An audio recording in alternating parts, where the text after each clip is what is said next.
नमस्कार साथियों, news with Shyam में आपका हार्दिक स्वागत है। आज हम आप लोगों के बीच नियोजित से सक्षमता पास करके विशिष्ट शिक्षकों का दर्द आपके सामने बताने का काम कर रहा हूं और आप लोगों को इनके साथ हुए भेदभावपूर्ण, अन्यायपूर्ण सरकारी नीतियों को उजागर करने का आज के इस एपिसोड में मैं बात सामने रखने का काम कर रहा हूं। गौर कीजिएगा, खास करके शिक्षा मित्र नियोजित और नियोजित से सक्षम बने शिक्षक भाइयों और सरकार भी। क्या तमाशा है नीतीश जी, 2005 में आने के पहले जहां तक हमको याद है, आपने जो सुप्रीम कोर्ट में केस चल रहा था, बीएड योग्यताधारी, बीईटी योग्यताधारी हमारे भाई बंधुओं का लालू जी ने बहाली बंद कर दिया था, जिसके खिलाफ वे लोग सुप्रीम कोर्ट पहुंचे थे एक एक पैसा को जोड़ करके। और आपने मंचों पर वादा किया कि मेरी सरकार आते ही मैं सभी बिहार के बीएड और बीईटी योग्यताधारी नौजवानों को, नवयुवतियों को सीधे शिक्षक बहाली करने का काम करूंगा। उस समय के तत्कालीन शिक्षा सचिव मदन मोहन झा जी, हमें जहां तक याद है, आपके चुनाव जीतने के बाद, आपकी ताजपोशी होने के बाद, जब शिक्षक अभ्यर्थी, बीएड और बीईटी अभ्यर्थी मिलने गए तो उन्होंने कहा कि हाँ जी, ये तो हमको भी याद है। और मंचों से नीतीश जी ने वायदा किया है कि आप लोगों को हम बहाल करेंगे, शिक्षक बनाएंगे। इन्होंने शिक्षक बनाने का काम भी किया, जहां तक सभी लोगों को याद होगा। कागज दिखाओ, नौकरी पाओ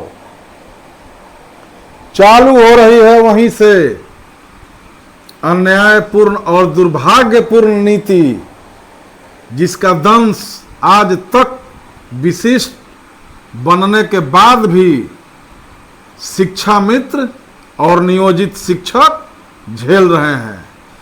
कागज दिखाओ, नौकरी पाओ,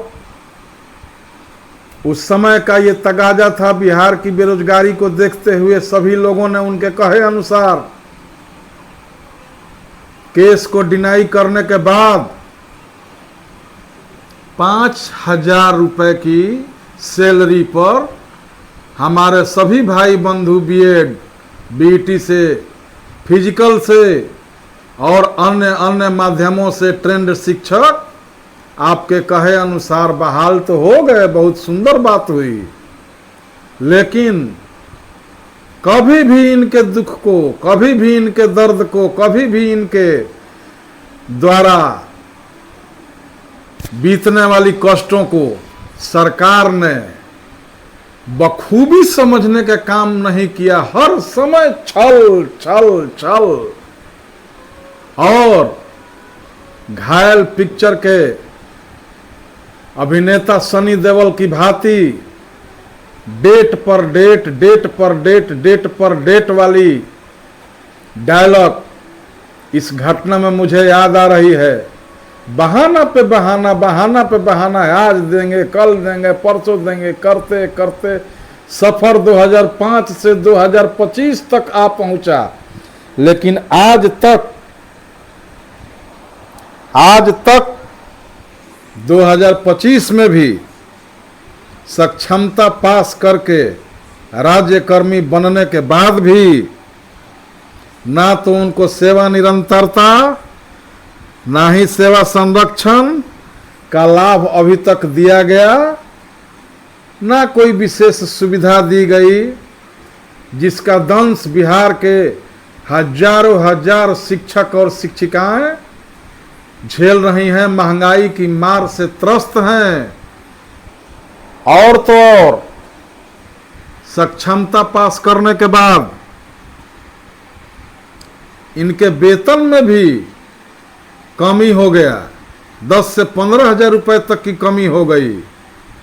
किसी ने लोन लिया है, किसी की मां बीमार है, किसी ने बच्चे को पढ़ाने के लिए भेजा है। अलग अलग लोगों का अलग अलग दर्द, लेकिन सरकार के कान पर जू तक नहीं रेंगती और आज तक वे दर बदर की ठोकरें अपनी ही सेवा को संपूर्ण पाने के लिए खा रहे हैं। कहां सोई है सरकार? क्यों सोई है? मनसा क्या है?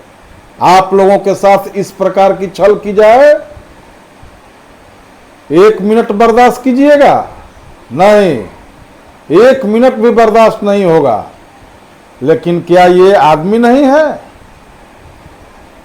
आज इस लोकतांत्रिक भारत में ये नागरिक और इनका मांग गलत है। स्पष्ट कीजिए ना कि गलत है, नहीं देंगे। झुंझुना क्यों?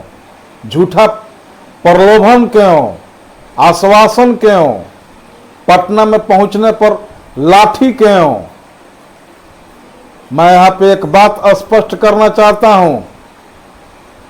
जब से मैंने होश संभाला है, किसी एमपी एमएलए को अपने वेतन, अपने भत्तों और अपने सुविधाओं के लिए कभी भी किसी के सामने गिड़गिड़ाते हुए नहीं देखा है। रातों रात इनकी वेतन बढ़ जाती है, भत्ता बढ़ जाती है। आम नागरिक सुबह मीडिया के माध्यम से जानते हैं, और ये सरकारी कर्मचारी क्या नो वैल्यू?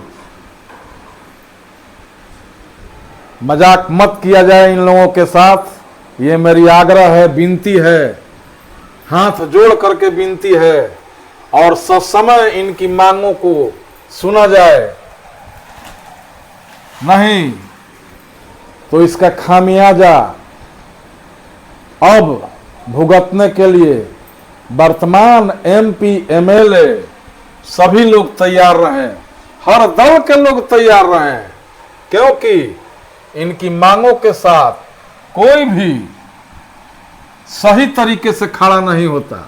दुख इस बात की है, सरकार तो सरकार, विपक्ष भी जले पर नमक छिड़कने के समान ही व्यवहार करता है।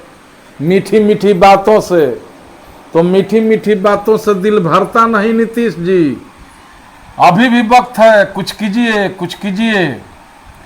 आज बस इतना ही। जितने भी लोग जुड़े हुए हैं उनका बहुत बहुत धन्यवाद। चैनल को लाइव एंड सब्सक्राइब शेयर कर दीजिएगा। आपका बहुत बहुत धन्यवाद।